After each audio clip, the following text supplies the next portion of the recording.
అమరావతి గోకులాలకు నిర్మాణాలతో పాడి పరిశ్రమకు మరింత ప్రోత్సాహం లభిస్తోందని, తద్వారా ఆంధ్రప్రదేశ్లో పాడి పరిశ్రమ అభివృద్ధి చెందుతోందని, రైతులకు ఆర్థిక చేయూత లభిస్తుందని మంత్రి గొట్టిపాటి రవికుమార్ పేర్కొన్నారు. బాపట్ల జిల్లా అద్దంకి నియోజకవర్గం పరిధిలో గోవాడ గ్రామంలో పర్యటించిన మంత్రి గొట్టిపాటి నిర్మాణం పూర్తి చేసుకున్న పలు గోకులాలను శనివారం ప్రారంభించారు. సందర్భంగా ఆయన మాట్లాడుతూ కార్యక్రమంలో పలువురు నేతలతో పాటుగా అధికారులు, స్థానికులు పెద్ద ఎత్తున పాల్గొన్నారు.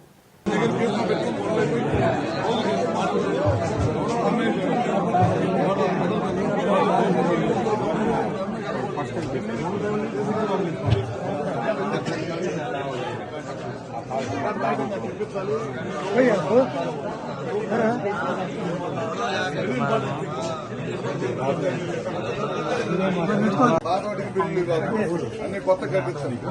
మరి పాత బిల్లు వస్తున్న దగ్గర నుంచి ఎవరు కట్టరు, మరో బిల్లులు పెడతారు. దాని దగ్గర గొడవ అయిపోయింది. వారికి ఇచ్చారు, ఇడికిస్తలేదు అని చెప్పి వస్తే కట్టుకోవాలి.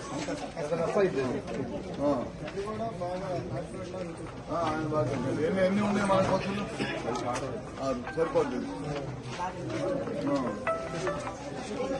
మొత్తం జిల్లాలో ఎన్ని